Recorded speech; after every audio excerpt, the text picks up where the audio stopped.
Teman-teman semua, hari ini kita akan membahas saham perusahaan GJTL secara mendetail dengan pendekatan investasi fundamental. Pertumbuhan pendapatan GJTL selama 1 tahun terakhir mengalami penurunan sebesar minus 2,3% dari 17.391 miliar rupiah menjadi 16.997 miliar rupiah. Namun, jika kita melihat dari rata-rata pertumbuhan CAGR selama 5 tahun terakhir, perusahaan ini memiliki pertumbuhan sebesar 1,8%, yang menunjukkan performa yang cukup stabil. Laba bersih GJTL selama 1 tahun terakhir mengalami peningkatan yang signifikan sebesar 99,8% dari 3 miliar rupiah menjadi 1.243 miliar rupiah. Jika dilihat dari rata-rata pertumbuhan CAGR selama 5 tahun terakhir, perusahaan ini memiliki pertumbuhan laba bersih yang sangat baik, yaitu sebesar 96,3%. Profitabilitas GJTL juga mengalami peningkatan yang cukup baik.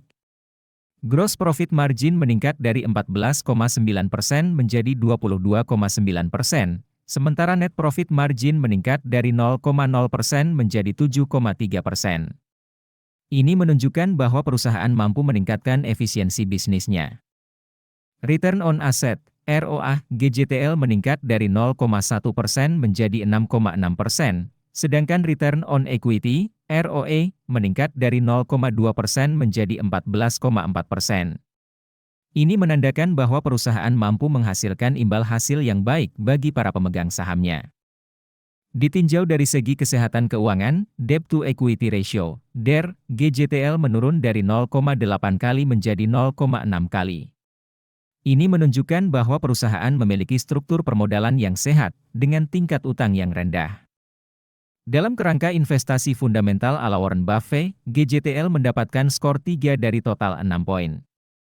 Untuk penjelasan lebih detail, teman-teman semua bisa mengunduh aplikasi investor yang link downloadnya ada di deskripsi.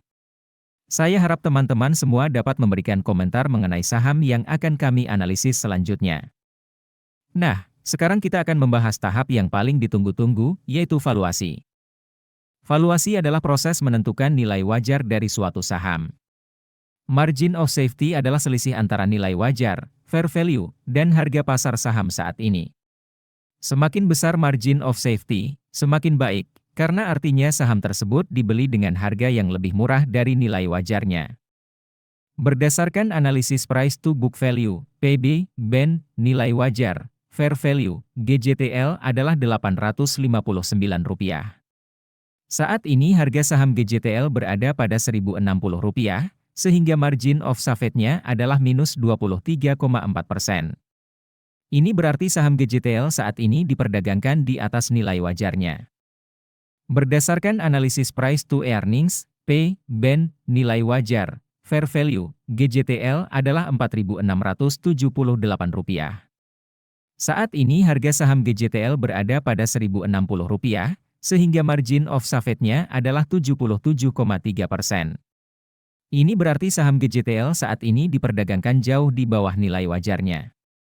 Teman-teman semua, analisis ini hanya sebagai referensi. Keputusan akhir untuk berinvestasi tetap berada di tangan masing-masing individu. Saya berharap teman-teman semua dapat melakukan analisis sendiri dan bertanggung jawab atas setiap keputusan yang diambil.